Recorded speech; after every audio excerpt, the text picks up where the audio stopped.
אבי כהן, אתה ממובילי המחאה, תספר לנו קודם כל קצת על המקום, על האזור שהוא רוצה להקים פה. אוקיי, קודם כל, אני כמו כל אזרח משורה, כולנו קבוצה גדולה, חרדים ודתיים וחילונים מכל קצוות הקשת בצפת.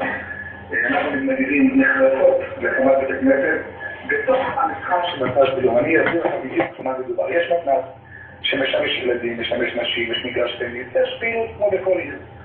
וצמוד ממול המתנ"ס, משהו כמו 100 מטר שזה החניה של המתנ"ס, יש מקווה נשים, שנשים נכנסות אליו למטה וטובלות, שזה כמובן כשבוע עצמיות וכו' וכו'. עיריית צפת החליטה להקים בית כנסת צמוד למקווה הנשים, למעשה על המגרש של מתנ"ס. עכשיו, לא צריך להיות גאון גדול להבין את המשמעות של זה. קודם כל, פגיעה אנושה בנשים שלא יוכלו לטבול שם, זה דבר אחד. דבר שני, אתה שם בית כנסת בתוך מגרש של מתנ"ס, זה כמו שאני רוצה לחצר של בית כנסת בבואר לשחק כדורגל. והגיוני? לא.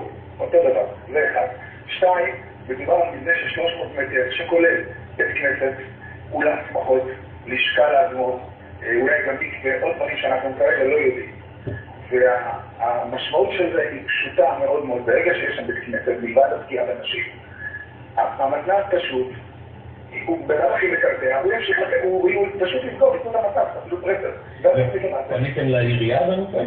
פנינו לעירייה, ואני אגיד לך בקצרה את כל ההליך, אבל לפני הכל אני רוצה להגיד דבר אחד. קודם כל, האדמו"ר ביאלה, וחסידות ביאלה, חסידות יקרה, האדמו"ר ביאלה הוא אחד מגדולי התורה, הוא איש צדיק. אין לנו שום עניין, לא נגד האדמו"ר ביאלה, ולא נגד החסידות של האדמו"ר ביאלה, שאגב, חלקם יש לי הרבה חברים שם, ואין לנו, זה לא מאבק בין החילונים לדתיים, נקודה. זה דבר אחד. דבר שני, המאבק הוא פשוט. יש מתנ"ס יחיד בדרום שמספק שירות לכלל האוכלוסייה. בצפת יש למעלה מ-120 בתי כנסיות. איפה נשמע כדבר הזה? צריך להגיד עוד בית כנסת, זה אחד. שתיים, חצי מהבתי כנסיות סגורים. וגם החצי שקיימים משרתים הרבה פעמים למניין. את כל המקלטים בצפת נתנו לבתי כנסיות. כל אחד שבא בתי כנסת, הוא הפך לו בית כנסת. זה, אני לא מבין כפר יש מקום בית כנסת. 3. 10 מטר אחרי יש בית כנסת, אנחנו היום נתנים ביום השואה, כולנו מאוחדים בזיכרון ובאבל על הנספים בשואה. צמוד, ממש מאחורי המקווה נשים, יש בית כנסת שההונגרים זה נקרא לזכר ניצולי השואה, בית כנסת פעיל, ענק, יש פה מקום לכולם. אז אני לא מבין למה תכנסים עוד בית כנסת זה אחד. 2, אתה רוצה להקים בית כנסת, יש הליך מסודר, אנחנו לא במערב הטבוע. לא ייתכן שראש עיר פתאום יגיד, אני רוצה לעשות לך, תדע יאללה בית כנסת. עכשיו, מדובר על שטח בכלל שלא מותר לבנייה. במשך 2.5, בלי שאף אחד ידע, עיריית צפת הפכה את הייעוד של המקום כדי שמוכשר בנייה. ואחרי שגם עכשיו, אנחנו רוצים להקצות. כלומר, אתם כבר ידעתם מראש שתוכלו לבנות שם. למה לא להתכנס את הציבור? אם לאדמו"ר מגיע, ייתכן שמגיע, אני לא אקרא את זה, מגיע בית כנסת, זה צריך להיות מעל השולחן ולא מתחת. כמה זמן כבר ידועה התוכנית לכם? לי באופן אישי התוכנית ידועה למעלה מ3 שנים. וב3 שנים האלה יש איזשהו משהו כן, ב3 שנים האלה, מי שמטפל בזה מטעם, רק חסידות ביאלה הצביעו לאילן שוחט בבחירות ברצון, מי שמטפל בנושא מטעם חסידות ביאלה זה יושב ראש ג' נחמן גלבך, חבר מועצה שהוא בחור מקסים, הוא חבר טוב שלי, והוא פגש אותי ואמר לי, אבי תשמע אותו, עושה לנו נזק, אני אומר לו, נחמן, מה קרה? הוא אומר לי, תשמע, אתה תוקף אותנו, ואילן בלב הכי לא מת לתת לנו, רק אין לו ברירה, עושים מקבלים, אתה תגיד את הקונוטציות ולא, אין לו ברירה, אז הוא נותן לנו את זה בלב ברירה, ואתה בא ופתיע, אז הוא פשוט תראה את העניין הזה. אז אמרתי לו, נחמן, אם האדמו"ר ביאלה מגיע, ותכן שמגיע בכנסת, שזה יהיה מעל שכבר לא מתחת. הוא אומר לי, תשמע, זה האג'נדה של אילן שוחט. אמרתי לי, סליחה, זה האג'נדה של אילן שוחט להקים בית כנסת, אתה יודע, אין לי שאין אג'נדה, אני הולך להיבחר. האג'נדה שלי זה לעשות 1, 2, 3, 4. לא ראינו בשום מקום במצע של אילן שוחט, שאומר, האג'נדה שלי, ומה שאני רוצה להביא לצפת זה להקים פה בתי כנסיות. אז זה לא האג'נדה, אוקיי?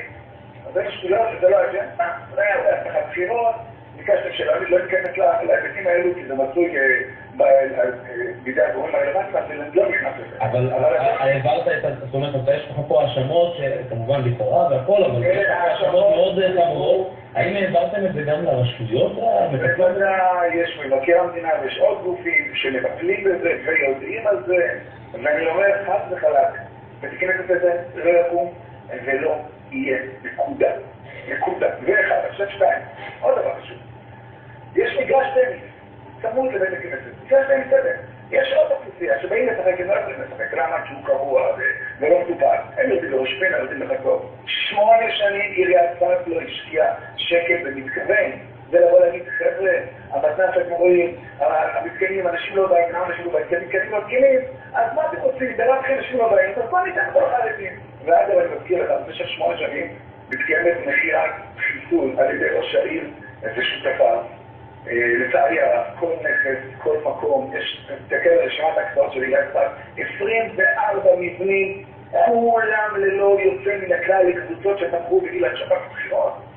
במקרה כולם חרדים, אז זה לא הבעיה. אין לי פה ויכוח עם חרדים או חילונים. לחרדים, אני אומר חד וחלק. לחרדים, אגב, אני גם בחור דתי, בחור ישיבה לשעבר, אולי זה קצת צדיק ממני, אבל אני גם בחור דתי, מתפלל 3 תפילות אפילו. ולחרדים, כמו לחילונים, כמו לכל אוכלוסייה אחרת, מגיע הכל, אבל בצורה דמוקרטית, מעל השולחן, בשקיפות, לא כהבטחת בחירות, לא כחיבור של הון שלטון, וכו' וכו' וכו' וכו'. עכשיו, אנחנו פשוט קצרים בזמן אבי, אנחנו נודה לך על הדברים בינתיים. כמובן שאנחנו ביקשנו את תגובת עיריית צפת של פישה, לא מסרה לנו תגובה, אבל אנחנו... עוד דבר חשוב ברשותך, כן? כן. אנחנו צריכים שאלה שם מתחזק, עוד שעה בערך הוא יצא, ממריא לשדה התעופה בלוד, בדרכו להשתפך הקבר, אבל אנחנו נתרדת לדורמן. אני מדבר חייבים בשואה, כן? אז זה בסדר שהוא מתחזק, אני מאוד מאוד שמח, אנחנו מברכים על כל ידי שמתחזק, אבל בבקשה, לא על חשבון אחרים, זה כתוב בתורה, ואהבת לך כמוך. לא ניתן שהילדים לא ילך עצמם, בגלל שאלה שוחט הבטיח להם בכנסת הוא רוצה לשרוד עוד קדנציה. תודה רבה לך. אבי, תודה רבה על הדברים. מאוד מודה לך. תודה, אנחנו כמובן נמשיך